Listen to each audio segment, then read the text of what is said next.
purpose in writing. Alright, we're going to discuss about author's purpose in writing.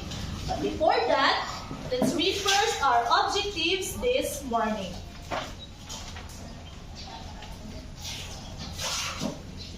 Alright, read Gibran. At the end of the lesson, the students are expected to observe the following details with 5% level of accuracy. Identify the author's purpose in writing. Differentiate in common purpose in writing. And engage actively in all activities. Alright, will you help me achieve these activities, class? Objectives, rather? Yes, ma'am. Okay. So now, let's have first an activity. I need 3 volunteers from this group. I know 1 volunteer in this group. There, 1 also. And here to answer this activity. Now read the direction.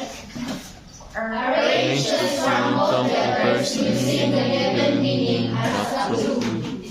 Is it understandable? Yes, ma'am. Alright. I need a hand. Yes. Laika.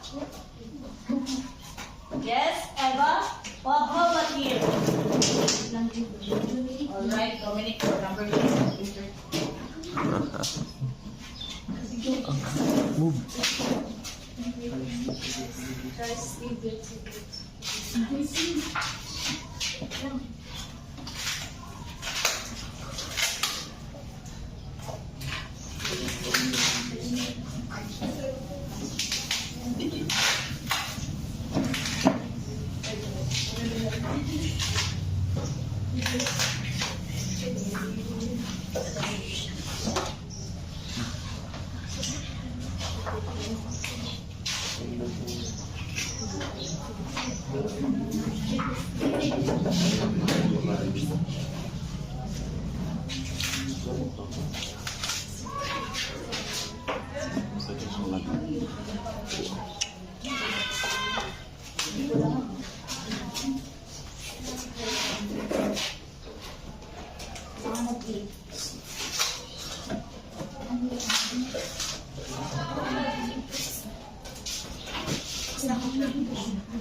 Alright, are you sure with your answers? Yes, ma'am. Read first the number 1. We have Persuade. Try to imitate the belief or do something. Alright, correct. What about number 2? Inform. To give someone facts or information about something. Correct. So number 3, the last number? Entertain. Touches your emotions and feelings. So you have to remember, class, these 3 common purposes of an author in writing. First, we have persuade. When an author writes to persuade, they are they want to convince the readers to agree with their opinion. Let's say, for example, you are reading an article about why students should have longer recess time. So an author might write facts, reasons about why should the students have longer recess time and the benefits. So in order to convince the readers. Next, we also have inform. So basically, class, it gives someone facts or information about something. But if an author writes to inform, so it gives the readers an information or an important information. Let's say, for example, you are reading a textbook which contains the water cycle. So, as a readers, it gives you knowledge, right? Yes. About water cycle. Another example is when you read a news article, it gives you an important information about the recent issues. So the goal here is to provide the readers accurate and clear information. Next, we have entertain.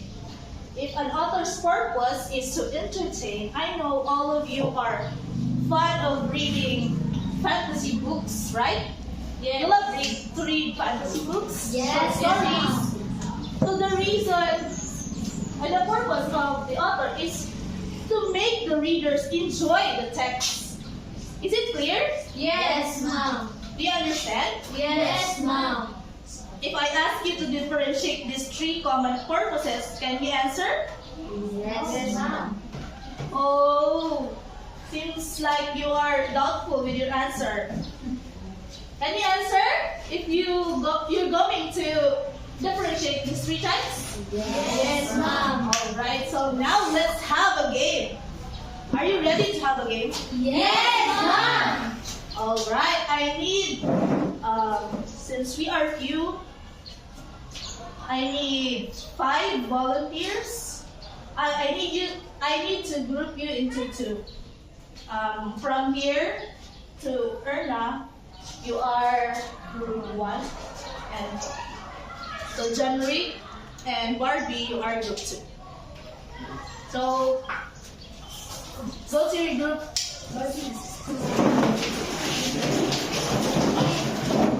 And we need to have 5 representatives. Yes, in each group. Let your group and have 5 representatives. In 1, 2, 3. Stand 5 volunteers. I need you to fall in line here, group 1.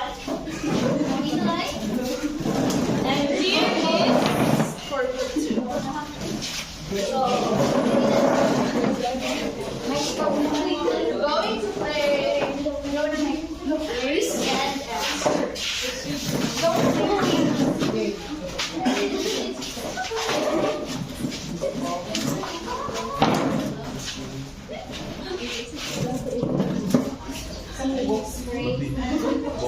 Alright, here's the deal. I have 8 questions here, and in each students from first representative up to the 3, you have 2 questions to answer, and fourth and the 5th will have 1 question. You have to be active. Yes. And whoever raises their hand first will be the one to answer. This game will have a prize. If you win this game, you have a prize. Are you ready? Yes, So, Erna and Mike will be the one to answer the first and second question. To entertain.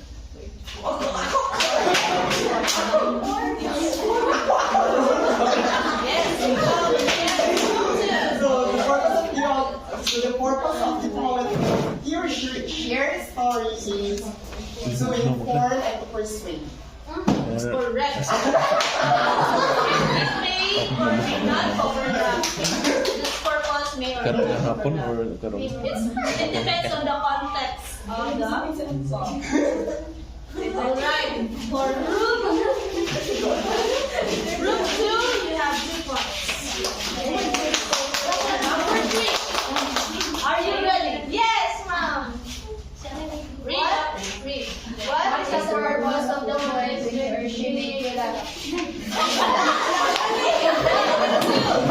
3.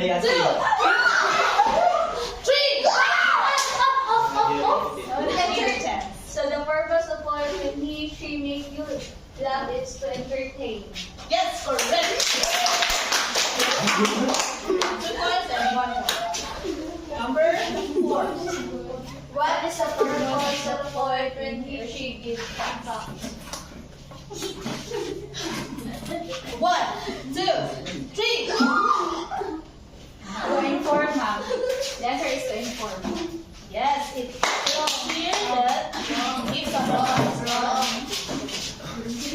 you have 3 points. Now, next representative. Number 5. What is the purpose of a poet when he or she teach you something good? 1, 2, 2, 3.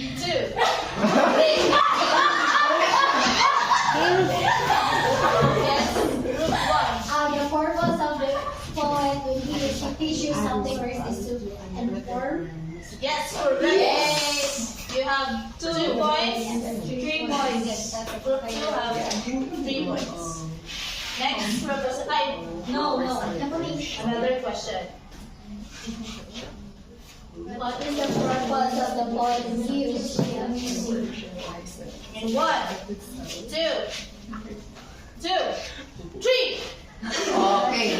What is the purpose of the poet when he or she amuses you? The purpose of the author, ma'am, is to entertain. Yes. Or What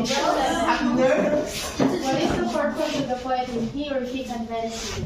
In 1. Oops. Hands down. Yes. 2.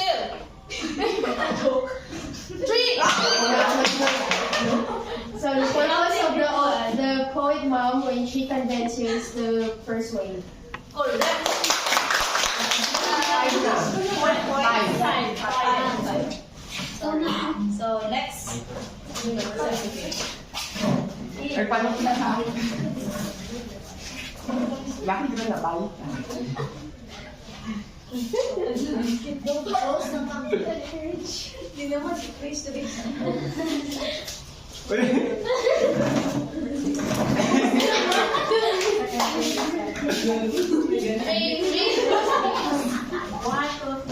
Differentiate the 3 common purpose of an author. And 1, 2, 3. Yes, good call. Three common purpose of one author is writing. The first one is the 3 common purposes of author writing are persuade, to inform, and to entertain. So persuade is to convince the reader. To inform is to give facts or information to the readers, and to entertain is to make the audience laugh and Make the reader. Round up. Yes, correct. So the winner is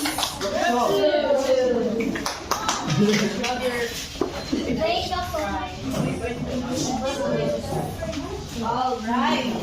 So I guess everyone understood already the start this morning. So we have another activity. Here is, I have here sheets which contains unfinished sentence. You need to fill it, and you have to brainstorm with your group, same group. And I will give you 2 minutes to answer this, and have one representative to present it in front. Am I clear? Yes, ma'am.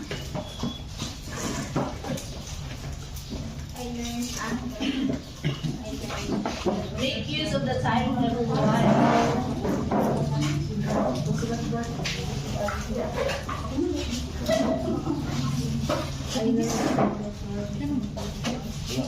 Time says it's 9:30 and you need to finish it by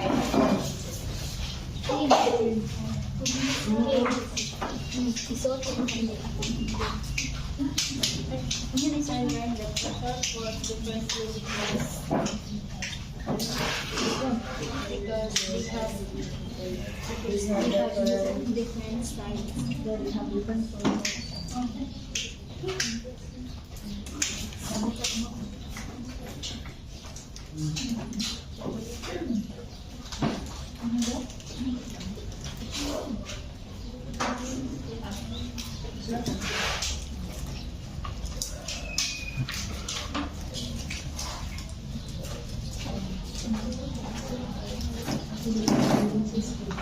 Time check is 9:21.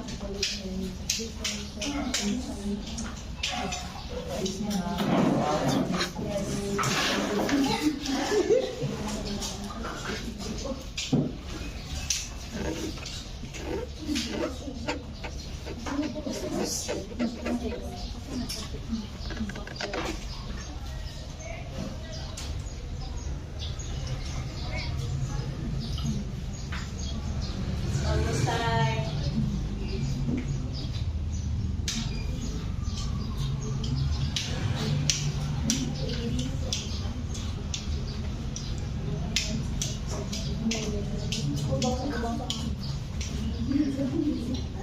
Finish group 1? What about group 2? I'm sorry, group 2, brother.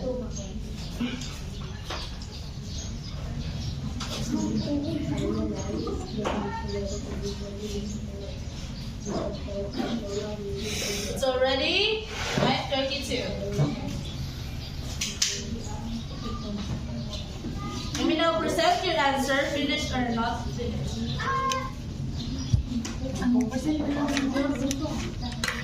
Group 1. Group 2, stop writing.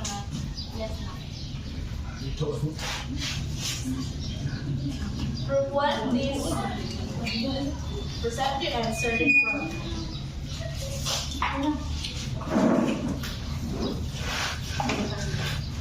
So we learned that authors work differently because of its purpose.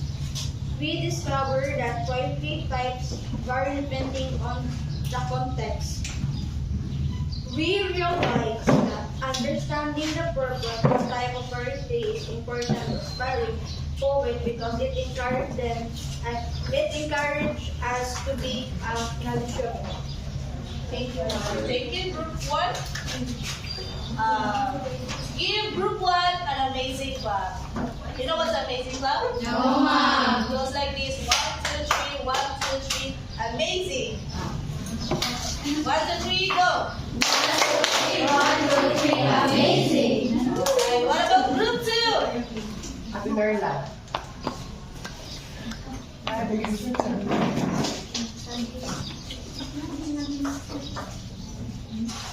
So, on behalf of Group 2, this is our output. So, we learned that authors work differently because they have different purpose and style in writing a certain piece. And we discovered the poetry types vary depending on the context of the author's piece. And we realized that understanding the purpose and type of poetry is important for aspiring poets because it helps the reader or the audience to understand the literary piece they are writing. Alright, thank you, group 2. Give group 2 a fantastic clap. It goes like this again: 1, 2, 3, 1, 2, 3. Fantastic. 1, 2, 3, go. 1, 2, 3, fantastic. Alright, so that concludes our discussion this morning. Again, class, it is important to know this author's purpose in writing because it helps the readers grasp the central message the author wants to convey. Goodbye, class.